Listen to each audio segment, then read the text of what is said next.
Et salut à tous supporters clermontois, j'espère que vous allez bien. Ça fait très longtemps que j'ai pas pris la caméra pour pouvoir parler avec vous, parler de ce qui allait pas, même si en ce moment il y a beaucoup de choses qui ne vont pas au Clermont Foot, on le sait très bien. Euh, bon, on peut me voir comme un opportuniste, hein, mais je pouvais pas, en voyant la situation, ça me tâte depuis le début de saison, ça me tâte, ça me tâte, ça me tâte, ça me tâte. Puis je me dis, au match d'après, de toute façon, il y aura une révolte, il y aura quelque chose. Et je me dis, bah vas-y, je la ferai après la vidéo, je vais la faire après. Vous savez comment on remet les choses à demain, elles ne se font jamais. Donc hier, je voulais prendre la vidéo après le match. Je voulais faire une vidéo, pardon, après le match. Et je me suis remis en question, je me suis dit même, non, c'est pas bon. De réagir à chaud, comme je le faisais avant sur mes débriefs. Directement après le match. Ce que je recherchais, c'était ça, c'était d'avoir une réaction à chaud et de pas forcément être le plus lucide possible, mais voilà, d'avoir la réaction à chaud d'un supporter clermontois entre guillemets. Bon, déjà, ça fait plaisir. Déjà, moi, je suis content. Voilà, moi, je suis content de parler avec vous, je suis content de pouvoir échanger parce que je voulais voir un psy, mais bon, c'est compliqué un psy. Puis Psy, il fait semblant de t'écouter, alors que je sais que ceux qui vont cliquer, ils vont m'écouter pour de vrai. Alors, il y a toujours des mythos, mais bon, la plupart, je sais qu'ils vont m'écouter. Il y a quand même quelques fidèles, malgré le temps que je vous ai laissé tout seul. Bref, moi, aujourd'hui, comme vous le savez tous, on est dans une situation qui est vraiment très triste pour le Clermont Foot, pour nous, supporters, et puis pour Clermont en général, je pense. Bon, comme vous le savez, on est avant-dernier de championnat. C'est un miracle si on n'est pas dernier. Parce qu'il y a un Lyon qui tourne vraiment pas, même si Lyon, je pense, qui a plus garde d'arguments que nous pour pouvoir remonter au classement. C'est autre chose, on va pas parler de ça maintenant. On va vraiment se focaliser sur le Clermont Foot.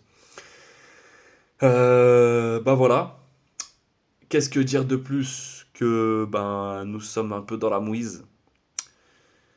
On est juste devant la porte de la Ligue 2, on est en train de toquer, on se demande si on sonne, si on toque, si on ouvre la porte directement.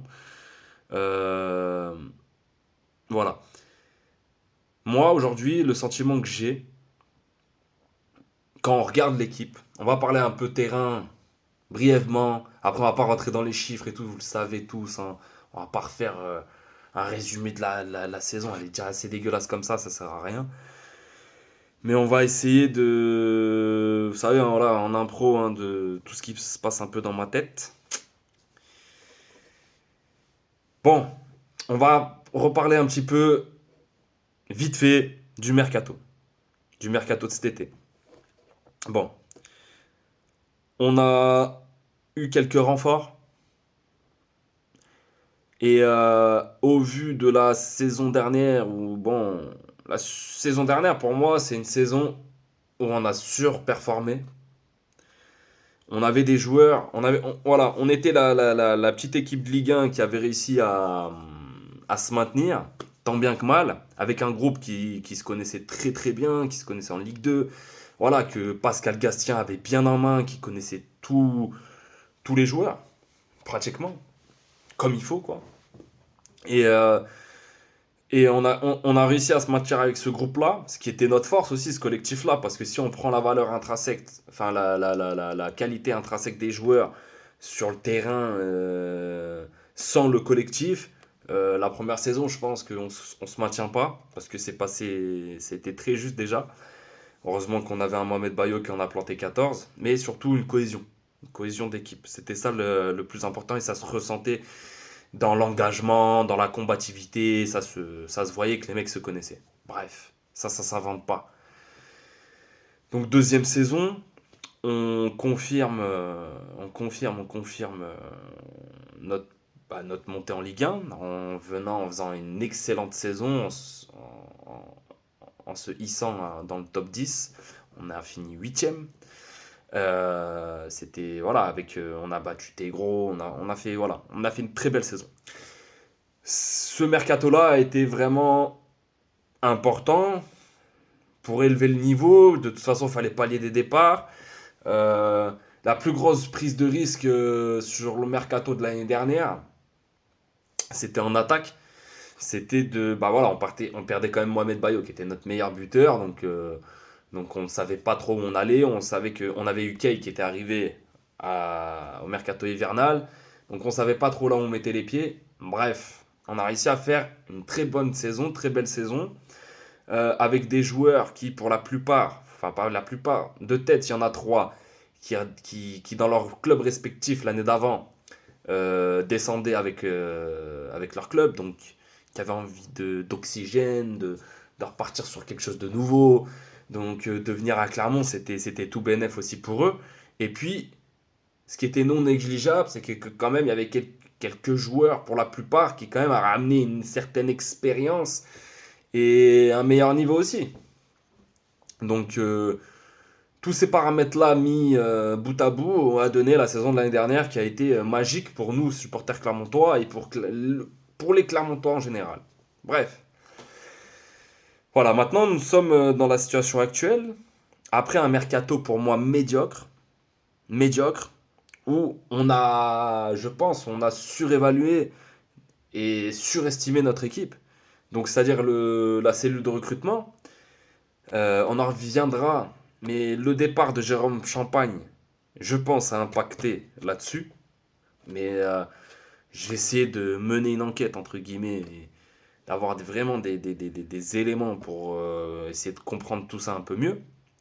Parce que il y a des choses qui sont quand même assez curieuses, on va dire. Et voilà, on a fait des recrues, on a fait encore des paris. Nous, en tant que supporters, on avait limite, peu importe qui nous ramène, clairement, on a l'habitude, ils font des paris, on a l'habitude. euh, Même s'ils nous sortent un joueur qui sort je sais pas d'où, ça marche. Donc, on avait l'habitude de ça. Il y a deux trois flops de temps en temps, mais on avait l'habitude de ça. Donc, on avait un peu voilà, les yeux fermés. Et puis, on s'est dit, de toute façon, voilà, on a une bonne assise défensive, ça marche bien derrière. Voilà, enfin, ça va le faire. Ça va le faire. On reste avec nos acquis, on vient renforcer un peu deux, trois petits postes. Voilà. Moi, il y a deux, trois choses qui m'avaient interpellé et qui étaient pour moi quand même primordiales. C'était le milieu de terrain. D'accord. Au milieu de terrain, je parle pas. On parle offensif aussi. Mais dans un premier temps, c'était plus secteur défensif. Et je vais m'expliquer. Et par la suite, forcément l'attaque. Parce qu'on savait qu'on avait un Kay Andrich, d'accord. Bon, Kay avait pris la place de titulaire de la saison dernière, a planté 10 buts. Ce qui est pas dégueulasse du tout, hein. Surtout pour un joueur comme lui, je pense que c'est. Enfin, c'est pas je pense, il n'a jamais fait une saison comme ça de toute sa vie.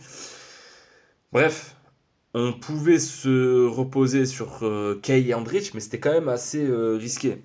Surtout que il faut un peu renouveler, un peu donner un peu de concurrence à ton effectif. Et si tu veux être sûr de pouvoir pas batailler, on sait qu'on va batailler pour le maintien. Clermont est entre guillemets programmé pour ça, de par Clermont quoi. Voilà, c'est que la troisième saison en Ligue 1, nanani nanana. On peut pas non plus voilà, se dire on va jouer l'Europe parce qu'on a fait une huitième place l'année dernière, faut être recentré. On sait très bien que moi le premier, je m'attendais pas à ce qu'on refasse la même saison. Non, on sait que c'est une saison exceptionnelle. Des fois aussi, il y a des faits de jeu, il faut pas que le football, on le sait tous, ce n'est pas que 22 joueurs sur un terrain et tout ça. Il y a l'arbitre, il y a des faits de jeu, il y a l'état de forme, il y a la dynamique du moment. Il peut y avoir beaucoup de choses qui rentrent en ligne de compte pour faire une grande saison. Voilà. Bon. Maintenant, pour reprendre un peu le fil, du coup, voilà, il y avait le secteur milieu défensif qui me paraissait un peu quand même vieillissant. D'accord. Quand je voyais Gastien, Gonalon, je me suis dit putain, on part avec ces deux titulaires-là. Certes, on avait récupéré Keita, d'accord. Mais il y avait Magnin. Magnin, bon, on avait vu que là, enfin, on sait ce que vaut Magnin, d'accord. On sait ce qu'il est capable comme ce qu'il est pas capable de faire. Et moi, ce qui me dérangeait surtout, c'est qu'on ne s'est pas penché du tout sur l'offensif. En se disant, non, tranquille. Sachant qu'en plus, on a perdu Khaoui, qui était quand même une pièce maîtresse l'année dernière dans notre jeu, qui était vraiment celui qui faisait le lien entre le milieu et l'attaque. Et on le voit aujourd'hui, parce qu'on entendait des ouais, Cham, c'est un crack, Cham, Cham, Cham. Bon, j'ai pas envie d'être vulgaire, mais bon, Cham, on voit très bien qu'il n'a pas les épaules pour pouvoir tenir une équipe de Ligue 1 et pour être comme un vrai 10. Bon, que ce soit à l'ancienne ou un peu hybride, 8-10, tout ça, peu importe, il n'a pas les épaules. Pour moi, il n'a pas les épaules. Ok, il taquine bien le ballon, c'est un gaucher, c'est mignon, c'est ceci, cela, mais il a même pas de patate dans les jambes. Il a rien du tout. Et, euh, et c'est compliqué. C'est compliqué. Voilà, il peut faire des bons matchs. Excusez-moi. Mais il laisse trop l'attaquant seul. Il est perdu depuis quelques matchs. Quand on le voit, je sais pas si vous avez les mêmes yeux que moi, mais le mec, il est complètement perdu sur le terrain. Il est là sans cesse à demander où il doit se placer. Pour moi, de jouer à 2-10 comme ça, 2-10 entre guillemets, hein, si on peut appeler ça des 10, c'est pas possible. Enfin, ça marche pas. Il faut qu'il y en ait toujours un qui reste plus dans l'axe et l'autre qui tourne entre lui et l'attaquant. Ça se fait pas. Les deux, ils restent sur les côtés. Il reste au milieu, on n'a rien, il y a rien qui va, ça va pas vite en attaque, les transitions, il y en a aucune. Il y en a, mais elles se font à une vitesse, c'est dingue, c'est même pas un niveau Ligue 2, c'est un niveau, je sais même pas si ça existe un niveau comme ça. En tout cas, c'est la honte pour nous, et c'est surtout décevant. Après avoir bouffé du caviar la saison dernière, putain, là, on mange des sandwichs triangles tous les week-ends. C'est vrai qu'au bout d'un moment, c'est lassant. C'est lassant. Et, euh, et voilà.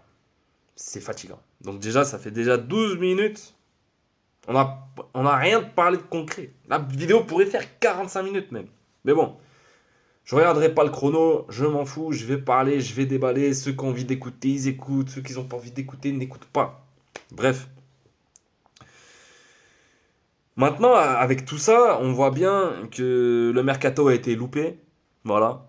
Dans un premier temps, le mercato a été loupé. On a voulu renforcer. On n'a pas renforcé. La seule plus-value qu'on ait eue dans le mercato, c'est Andy Pelmar, pour moi, et Keita. Sauf qu'on les utilise pas. Il y en a peut-être d'autres. Peut-être que Boutouba pourrait apporter un peu plus.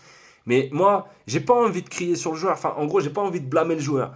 J'ai pas envie de dire Boutouba. Certes, ce qu'on a vu sur le terrain, c'est pas fameux. Mais attendez, on va parler. Et c'est là, c'est le facteur X de cette vidéo-là. C'est Pascal Gastien, les gars. Franchement, Pascal Gastien, à quel moment, il ne, à quel moment il réfléchit pour le bien-être de son équipe. Pour nous, qui ne sommes pas dans le vestiaire, aux entraînements ou quoi que ce soit. Quoique les entraînements, on pourrait, mais on peut pas tous voilà, se libérer pour aller aux entraînements. Et puis aux entraînements, tu vois des attitudes, des trucs, décider ça, certes, mais bon, les mecs, ils restent quand même assez, voilà, froids, on va dire. Dans le sens professionnel, on va pas non plus, ils vont pas nous parler de tactique à l'entraînement. Enfin bon, bref, ok, on peut deviner des choses, mais voilà. Bref, en gros, ce que je veux dire par là, c'est qu'à un moment donné, Monsieur Gastien, si vous m'écoutez, même si vous ne m'écouterez jamais, même si vous voyez ma tête comme ça, vous allez voir que je parle de vous, vous avez vraiment pas envie de cliquer, et ça je le sais. Mais bon, on sait jamais, hein. On lance une bouteille à la mer, on sait jamais. Qui ne tente rien à rien, comme on dit. Moi, ce que je voudrais aujourd'hui, c'est comprendre qu'est-ce qui fait qu'on ne tente pas autre chose au niveau de la compo, du système, d'accord? Parce qu'il y a deux choses, hein. Moi, c'est pas tant le système qui va me déranger, de rester sur un 3-5-2 ou un truc comme ça. C'est pas forcément ça qui me gêne. Moi, ce qui va me gêner plus, si vous voulez, c'est plus, c'est plus l'animation. Parce qu'il y a un système et on met une animation dans ce système-là. C'est pas que 4-4-2, 4-3-3, non. Mais quelle animation a ce système? C'est ça la question. Donc, on voit que ce qu'il nous propose, ça marche pas. Voilà, on ne sait pas pourquoi. On peut constater, nous, on va au stade, on est abonné, on n'est pas abonné, on est chez nous à la télé, peu importe. On constate que ça ne marche pas.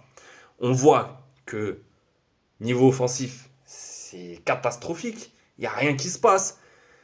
Et encore une fois, il n'y a aucun bloc équipe. Tout le monde y va chaque à son tour. Il n'y a pas de pressing, il n'y a rien du tout. Bref, il n'y a plus rien qui se dégage. Donc, la question c'est, est-ce que c'est une démobilisation complète des joueurs, d'accord, de par l'entraîneur, ok, qui soit le message passe plus, soit ils ont plus envie, je ne sais pas pourquoi, j'en sais rien, ils sont démotivés. Et je pense, moi aussi, que certains choix de Pascal Gastien en début de saison ont démobilisé certains joueurs. Et qu'il a perdu déjà au début de saison, très tôt, pas maintenant, avant que les résultats soient vraiment catastrophiques. Pour moi, il a perdu une partie, hein, plus ou moins, du vestiaire déjà dès le début de saison. Donc, je trouve que c'est c'est désolant, d'accord. C'est désolant, c'est fatigant à regarder tous les week-ends. Je sais pas vous, mais c'est des putains de purges qu'on se mange. On a limite pas envie de regarder. On regarde quand même parce qu'on se dit, voilà, on a confiance. On se dit, j'en sais jamais. On refera une vidéo parce que là, sinon, ça va être dingue. Ça va jamais s'arrêter. Pour reparler un peu des matchs et de ce qu'on en a pensé un petit peu. Mais pour moi, voilà, brièvement, quand tu vois la victoire à Lyon contre un Lyon qui est complètement à l'ouest, hein, ok, qui met pas un pied devant l'autre et tout ça. On se dit, bon, ça va nous servir de. Voilà, on a battu Lyon, même si on a l'habitude de les battre maintenant, bon, on s'en fout. Mais pour nous, d'avoir une victoire, d'avoir 3 points, nous lancer, ça nous lance pas. C'est pas grave. La saison d'après. La saison. Ouais, vous voyez, je me vois déjà la saison d'après, j'ai même pas envie de parler de l'autre victoire. Tellement, je me suis dit, la victoire, c'est que la saison prochaine. C'est pas bon. Non, sérieusement. On gagne chez nous, première victoire à domicile, face à Lorient. Mais il faut qu'on parle de ce match, les gars. Quelle équipe on avait en face. C'était dégueulasse à regarder, ce match-là. C'était dégueulasse. Et on marque même pas dans le jeu. Il faut qu'on marque sur un penalty qui est mal tiré par Chamar. Ah, mi-hauteur, comme ça, c'est mal tiré, les gars. Faut y arrêter. Faut y arrêter, c'était pas loin. Mais bon, c'est passé, on va pas s'étaler là-dessus. On a réussi à prendre 3 points. Mais regardez contre qui on a pris ces 6 points qu'on a eu. 2 victoires. Contre un Lyon complètement à l'ouest. Et on a pris 3 points contre un Lorient qui, ce jour-là, même si c'est pas fameux ce qu'ils font depuis le début de saison non plus, mais je pense qu'ils sont quand même plus intéressants que nous. Forcément, vraiment, au niveau du jeu, ils sont quand même un peu plus intéressants que nous. Même si ça se doit se jouer à pas grand-chose. Mais putain, les gars, c'est pas, on peut pas. On peut rien espérer. En fait, avec ça, on peut rien espérer en Ligue 1. Là, si c'est comme ça, si on ne change pas de dispositif, si on ne change pas de mentalité, ça n'ira nulle part si ce n'est en Ligue 2. Donc maintenant, il y a une chose simple, c'est est-ce que Pascal Gastien va changer? Non, il ne changera pas. On le sait, on le connaît, il ne changera rien. Donc, si il ne change pas, qu'est-ce qu'on peut faire?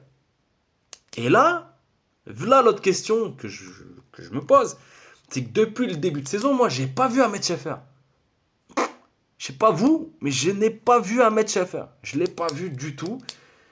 Je sais pas où il est en ce moment. Est-ce qu'il est en Suisse? Est-ce qu'il est en Autriche? Est-ce qu'il est en Turquie? J'en sais rien. En tout cas, il est pas là.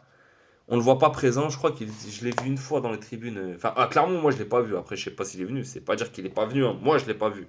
Je suis abonné, je suis au stade, je suis en tribune C. Je suis pas très loin de la présidentielle des fois.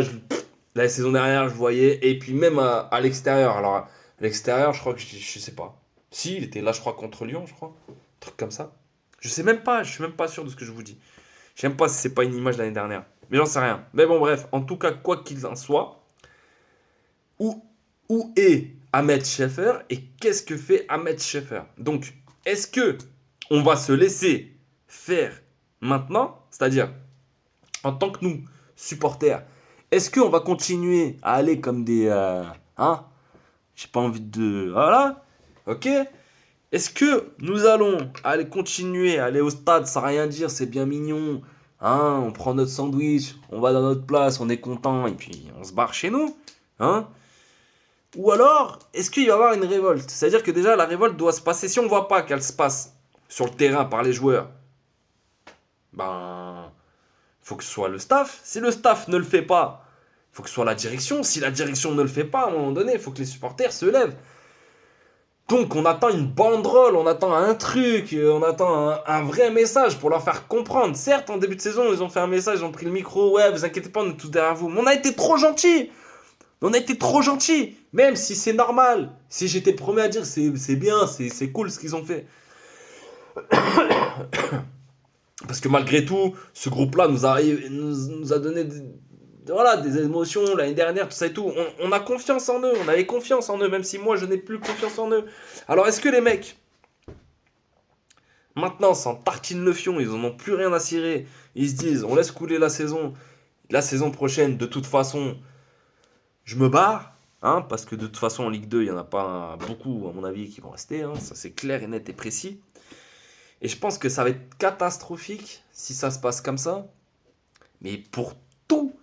C'est-à-dire qu'il y aura, faut comprendre, c'est-à-dire qu'il y aura beaucoup moins de taf à l'intérieur du club. C'est-à-dire que même pour même les jeunes à qui on est venu dans le centre de formation, on leur a promis ça, ça, ça, ça, ça. Il y en a plein, ils vont se barrer. Amine Bouchena, vous croyez il va rester? Il fait la Coupe du Monde là, avec les U17, équipe de France. Tu crois qu'il va rester à Clermont? Hein? Morer. Morer qu'on laisse sur le bas-côté. J'ai pas. Ça fait 20 minutes que je parle, j'ai pas pu rentrer dans les détails.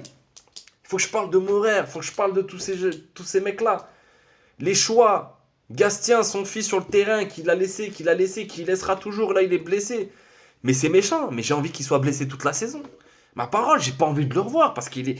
Ça y est, frère, il a 35 ans, il est éclaté au sol cette saison. Faut dire la vérité, il est éclaté au sol. Donc, s'il est éclaté au sol, faut changer au bout d'un moment.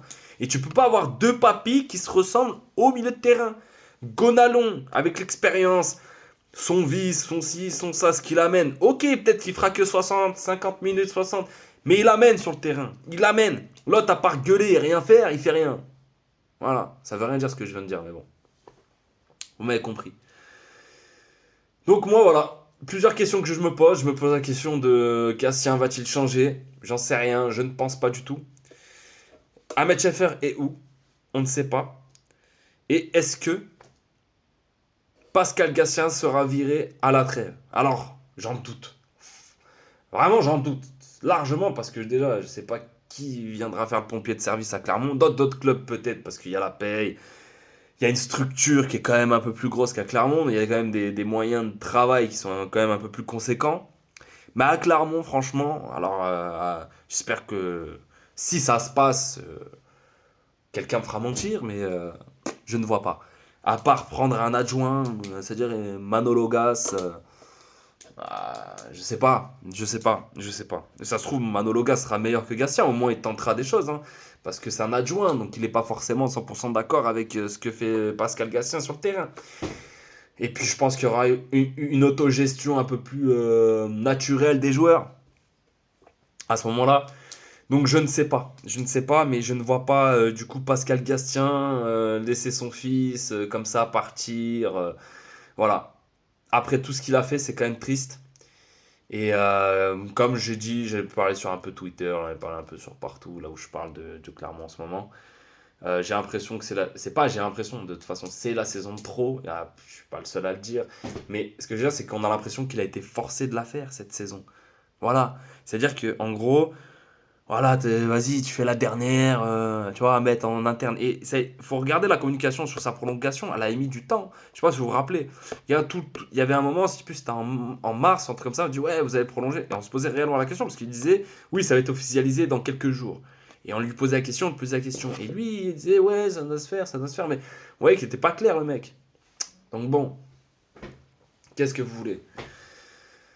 Sur ce, voilà, on sait pas où on va.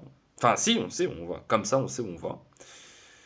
On sait pas trop à quoi s'attendre pour la suite. J'aimerais, moi, ce que je souhaiterais, c'est que dans l'absolu, pour conclure vite fait, parce que ça fait quand même un moment que je parle, pour conclure vite fait, moi, ce que j'aimerais voir à court terme, c'est un changement de dispositif, pardon, qui pour moi ramènerait un meilleur équilibre, surtout dans les phases offensives, surtout dans le secteur offensif. Il n'y a pas que dans les phases offensives, surtout dans le secteur entier offensif. C'est-à-dire que qu'on ait un peu plus de présence et qu'en même temps, on soit couvert par derrière en défense, c'est-à-dire avec un 4-2-3-1, tout simplement. Pour moi, c'est le système. En plus, avec nos joueurs, on peut largement le faire. C'est pas comme si on n'avait pas les joueurs pour le faire.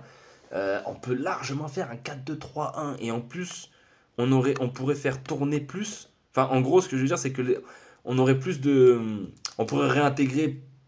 Après, ça, c'est au bon vouloir du coach, pardon. Mais on pourrait tester souvent, remettre un peu dans l'effectif Morer, pardon. Enfin voilà, ça rajoute un peu plus. On tente quoi. Parce que là, déjà dans un match, quand tu perds, comme le week-end dernier, enfin le week-end dernier, hier, pardon, ou même le week-end dernier face à Lens, hein, c'était la même merde. Mais quand tu perds comme ça, est-ce que à un moment donné, tu te dis pas, putain, bon, allez, il y a 2-3-0, de toute façon, là maintenant, que j'en prenne 3 ou 6, peut-être psychologiquement ça fera quelque chose, mais bon, frérot, t'es avant-dernier, tout ça, on s'en bat les couilles un peu. D'accord? Donc, tente quelque chose. Et les gens, ils ont envie d'avoir. Ils ont envie de sentir que tu tentes, quoi. C'est comme si t'es là, tu vois le feu rentrer dans la pièce et puis tu le regardes. La flamme est petite au début, tu vois. T'as le temps, tu peux la contourner. Soit t'appelles les pompiers, soit tu vas chercher de l'eau, tu fais un truc. Mais si tu la regardes, la flamme, elle va faire quoi? Elle va grossir, elle va grossir, elle va grossir, elle va grossir, elle va grossir. Et puis à un moment, tu pourras plus sortir de l'appartement. Donc soit tu sautes de la fenêtre, ou soit tu te laisses cramer. Donc c'est ce qui se passe en ce moment. On crame. Et c'est désolant, et c'est fatigant, et c'est triste, et voilà. Bon.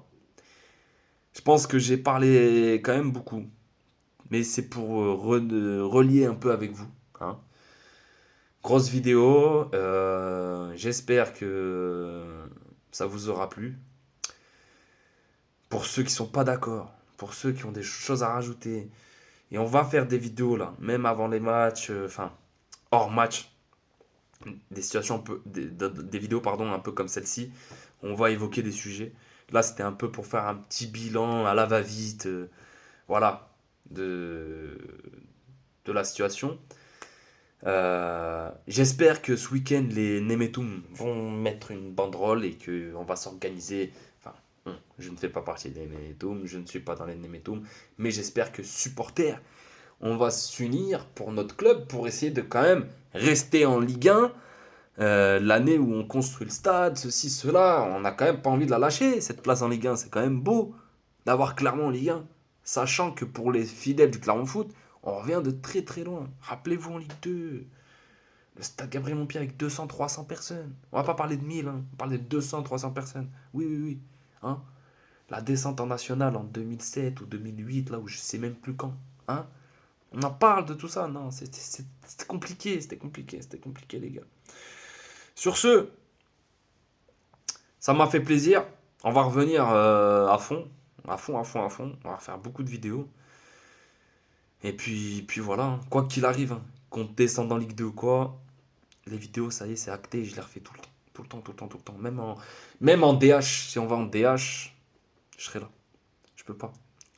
Puis il y en a que j'entends parler, ça m'énerve. Alors je suis pas le meilleur, mais c'est pas ma sensibilité du tout.